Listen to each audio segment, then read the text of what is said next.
נשמע, אנחנו בסרטון שני על פונקציה קווית. מקודם דיברנו על הכרת הישר, ועכשיו אנחנו נדבר על קצת חוקים ותרגילים בפונקציה קווית.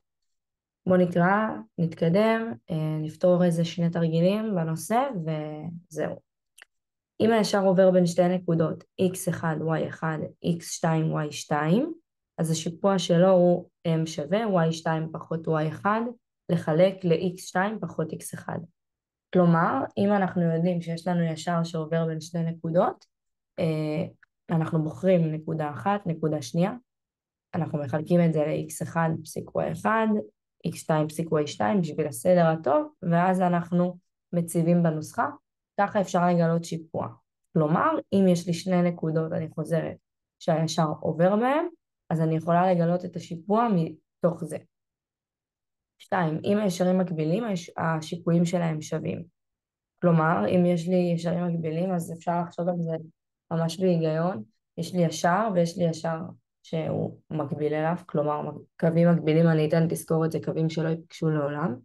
אז השיפועים שלהם שווים, כלומר, אם נגיד יש לי משוואה, אם יש לי ישר שהשיפוע שלו הוא 3, אז השיפוע של הישר המקביל לו יהיה 3. ה-b יכול להשתנות, אבל ה-m יישאר אותו m, כלומר השיפוע. 3. אם הישרים מונחים ובעלי שיפועים, למשל m1 פסיק m2, מכפלת השיפועים שלהם היא מינוס 1. כלומר, m1 כפול m2 שווה מינוס 1. זה משהו שלא נראה לי מתעסק בו בתרגילים היום, אבל זה חוק שחשוב להכיר אותו. אם יש לי שני ישרים מונחים ואני יודעת את השיפוע של אחד מהם, אז אני יכולה לגלות את השיפוע של השני בעזרת הנוסחה הזאת, ש-m1 כפול m2 שווה למינוס 1. זה לגבי זה. בואו נתחיל לעשות תרגילים ונמשיך משם. נתון ישר העובר בנקודות 2 פסיק מינוס 3 ומינוס 1 פסיק 3. א', מיצו את השיפוע של הישר הנתון ואת הייצוג האלגברי שלו. ברגע שביקשו ממני ייצוג אלגברי, האמת, זה כולל שיפוע וכולל B. כלומר, ייצוג אלגברי, משוואת ישר. אז אני כותבת א', קודם כל אנחנו צריכים למצוא שיפוע. אמרנו כבר ששיפוע אנחנו יכולים לדעת דרך שתי נקודות. אז אני רושמת לי את הנקודות שהישר עובר בהן, שזה מינוס 1 פסיק 3 ו2 פסיק מינוס 3. מהנקודות האלה אני רוצה עכשיו להציב את הנוסחה למציאת שיפוע ולמצוא את השיפוע. אני אחליף כזה צבע שיהיה נעים. אז אני בוחרת נקודה אחת ונקודה שנייה, זה לא משנה מי תבחרו קודם, כל הזמן זה חוזר את השאלה הזאת, זה לא משנה. נגיד שזאת נקודה אחת וזאת נקודה 2 בשביל הסדר הטוב. אז פה מדובר, אני אזיז את זה קצת, x1, y1, x2, y2. אני כותבת מתחת לכל מספר את הסימון שלו, וחוזרת לנוסחה להציב. אוקיי.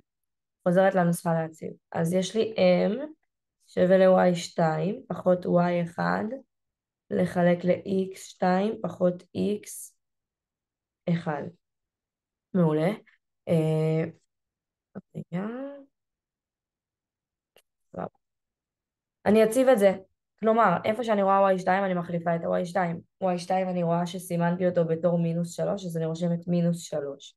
פחות y1, y1 זה 3, אז אני עושה פחות 3. קו שבר כמובן, כמו בנוסחה הכל אותו דבר, ועכשיו אני כותבת את ה-x'ים, x2 זה 2, ו-x1 זה מינוס 1. כלומר, יש לי פחות, ו-x1 זה מינוס 1. אם אנחנו עושים את החשבון של זה, מינוס 3 פחות 3 זה מינוס 6. 2 מינוס מינוס 1 זה 2 ועוד 1, שווה 3. כלומר, קצת לפה. כלומר, מינוס 6 חלקי 3 יוצא מינוס 2, וה-m שלי שווה למינוס 2. מצאתי שיפוע קודם כל, שזה דבר ראשון שביקשו, ועכשיו ביקשו את הייצוג האלגברי שלו. ייצוג אלגברי אמרנו שזו משוואת ישר. אז אני יודעת איך המשוואת ישר שלי נראית, זה לא שאני לא יודעת. אני יודעת ש-y שווה ל-mx ועוד b. נכון? זה כבר למדנו פעם קודמת. אני יודעת מי זה m. y שווה למינוס 2x ועוד b, מצאנו כבר את m. אני עכשיו חסר לי את b. ברגע שאני אמצא את b, אני סיימתי את הסיפור שלי. כלומר, אני אמצא את המשוואת ישר. אני חושבת איך אני מוצאת את b. ואז אני נזכרת שאמרו שהישר עובר דרך שתי נקודות. ישר עובר בנקודות מינוס 1.3 ו-2 פסיק מינוס 3. אני מוכרת נקודה אחת, בואו ניקח נגיד את הנקודה הזאת, נקודה מספר 1, ואני מציבה אותה במשוואה שיש לי. בואו נראה מה קורה, אנחנו מציבים. במקום y אני שמה את הערך y כמובן, אז אני שמה את 3, ובמקום x אני שמה את הערך x של הנקודה. במקרה שלנו זה מינוס 1, ועוד b, מעולה. ואני מפשטת קצת את כל הסיפור הזה, לחץ לפה. 3 שווה למינוס 2 כפול מינוס 1, כמובן שזה 2, ועוד b. אני אעביר אגף, b שווה ל-3 פחות, כלומר, b שווה ל-1. יש, כאילו זה העברת אגפים, כמובן 2 עובר ל-3, ואז זה הופך להיות מינוס, ו-b שווה ל-3 פחות 2 שווה 1. כלומר, מצאנו את m, מצאנו את b. סיימנו את הסיפור. y שווה למינוס 2x ועוד 1. מקווה שזה היה ברור עד כה. זה הייצוג האלגברי, כלומר משוואת הישר, וזו התשובה לסעיף. בואו נשים את זה למעלה כזה, ונמחק את זה כדי שנוכל לעבוד. אז מצאנו את זה, מצאנו שיפוע כמובן, ואנחנו ממשיכים הלאה. ב' סרטטו את הישר הנתון. אוקיי, אין בעיה.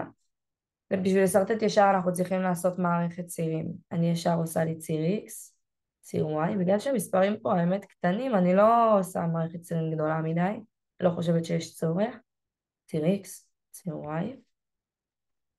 בוא נגיד שזה 1, 2, 3, 1, 2, 3. כמובן זה 4, כן? אני פשוט לא כותבת הכל. מינוס 1, מינוס 2, מינוס 3, מינוס 1, מינוס 2, מינוס 3. אוקיי. ואנחנו עכשיו הולכים לשים שתי נקודות, שהנקודות האלה זה הנקודות שהישר עובר בהן. כלומר, אני יודעת שהישר עובר בנקודות מינוס 1.3, אני מוצאת את הנקודה מינוס 1.3, היא יושבת לי כאן, בסדר, על ה3, אבל הכל טוב, ויש לי נקודה שהיא 2.-3. 2.-3, הנקודה הזאת נמצאת פה. כלומר, הישר שיעבור דרך שתי הנקודות האלה, זה הישר שאני מחפשת. בואו ננסה לעשות את זה קצת יותר טוב, פחות או יותר כך. מעולה, אנחנו גם שמים לב שהשיפוע היה שלילי, ובאמת קיבלנו גרף יורד, השיפוע הוא מינוס 2, ובאמת הגרף שלנו יורד, הפונקציה יורדת, ובנוסף, אפשר לשים לב לעוד משהו, שה-b הוא 1, כלומר נקודת החיתוך שלי עם ציר ה-y היא 0.1, וזה בדיוק מה שקורה פה. באמת נקודת החיתוך שלי עם ציר ה-y היא 0.1, ככה אני רואה גם שצדקתי לגבי סעיף א'. מעולה. ממשיכים, סעיף ג' רשמו משוואת ישר נוספת של ישר המקביל לישר הנתון. אוקיי. אני יודעת מה הישר הנתון לי כבר, יש לי את הייצוג האלגברי שלו. אני יודעת שהשיפוע של הישר הנתון הוא מינוס 2. לפי מה שראינו פה בחוק הזה, אם הישרים מקבילים, השיפועים שלהם שווים. כלומר, אם השיפועים שווים, זאת אומרת שהשיפוע של הישר החדש שלי חייב להיות גם מינוס 2. אני לא משנה לי מי ה-b, העיקר שהשיפועים יהיו שווים. אם השיפועים שווים, הישרים מקבילים. כלומר, אפשר בקלות לרשום משוואת ישר, אנחנו יודעים שזה y שווה mx ועוד b. אז אם אנחנו רוצים לישר מקביל, אנחנו נחליף את ה-m במינוס 2, x נשאר כמובן, b אני יכולה לבחור מי שבא לי, זה לא כזה מעניין, שלא יהיה אחד מן הסתם, כי אז זה יהיה ישר כמו הישר הקודם, אז זה נראה לי מיותר, וזה לא יהיה מקביל גם, אז נוסיף 2. והנה ישר שמקביל לישר הנתון, כלומר, אוי, לא רציתי עיגול, כלומר, השיפועים צריכים להיות שווים, וה-B יכול להיות מי שהוא רוצה, יכלתי גם לעשות פחות 3 ועוד 5, זה לא משנה, זה היה העיקר. נמשיך הלאה. ד', רשמו 3 נקודות על הישר הנתון. אוקיי, בשביל לרשום 3 נקודות על הישר הנתון, קודם כל עזבו שנתנו לי 2 נקודות, אבל לא נשתמש בהן, אנחנו נראה איך אנחנו עושים את זה. אני בעצם צריכה לבחור x'ים. ברגע שבחרתי x'ים, כלומר x'ים של 3 נקודות, אז 3 x'ים, אז אני יכולה להציב את זה במשוואת ישר, ולקבל את ה-y של הנקודות. כלומר, אם יש לי משוואת ישר, ואני מציבה x מסוים, אני אקבל את ה-y מסוים של אותה נקודה. נגיד x שווה 1, x שווה 2 ו-x שווה 3. אז אם אנחנו עכשיו הולכים להציב את זה במשוואת ישר, y שווה מינוס 2 כפול 1 ועוד 1. y שווה מינוס 2 כפול 2 ועוד 1. y שווה מינוס 2 כפול 3 ועוד 1. מינוס 2 כפול 1 ועוד 1, מינוס 2 ועוד 1 זה מינוס 1. מינוס 2 כפול 2 זה מינוס 4 ועוד 1 זה מינוס 3. מינוס 2 כפול 3 זה מינוס 6 ועוד 1 זה מינוס 5. אוקיי, אז הנקודות שלנו הן כאלה, יש לי 1 פסיק מינוס 1, 2 פסיק מינוס 3, שזה אגב נקודה אחת שהייתה, ו3 פסיק מינוס 5. אז קיבלתי 3 נקודות, ואיזה כיף לי. 3 נקודות שנמצאות על הישר. כלומר, אני בוחרת x'ים, אני מציבה במשוואת ישר, ומקבלת את ה-y. האמת סופר פשוט. בואו נמשיך הלאה. היי, האם הנקודה מינוס 2.5 נמצאת על הישר הנתון? אוקיי, זה בעצם זו שאלה של האם נקודה נמצאת על הישר. אז אנחנו צריכים לחשוב מה היה קורה אם נקודה הייתה נמצאת על הישר. אם נקודה הייתה נמצאת על הישר, היא בוודאות הייתה מקיימת לי את המשוואה של המשוואת ישר שלי. אם היא על הישר, היא חייבת לקיים את המשוואת ישר. חוק. אם נקודה על הישר,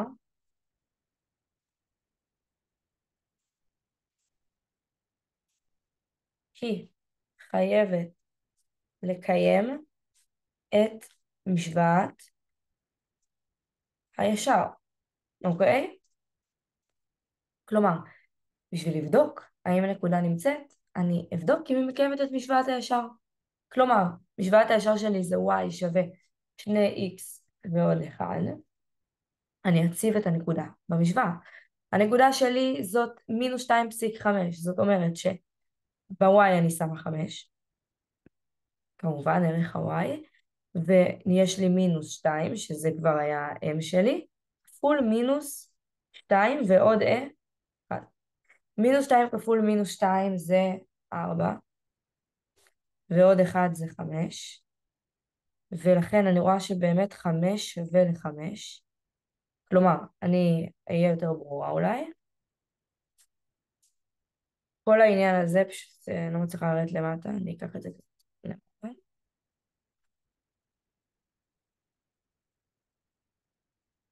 בסדר, גם אם זה קצת יתעוות לי למעלה, אז אל תתפסו לזה, כי הקו קצת זז, אני מחזיר את זה למקום. אז אני מפשטת את האגף הימני. יש לי 4 ועוד 1 זה 5. זה האגף הימני, כן? בסדר, שמתי בכף. שווה 5, כלומר 5 שווה 5, וזה אומר שהנקודה על הישר, כי 5 באמת שווה 5, אז זה אומר שזה מקיים לי את המשוואת ישר. וזה לגבי השאלה הזאת. מקווה שזה היה יחסית ברור, ואנחנו בסרטון הבא נפתור עוד שאלה.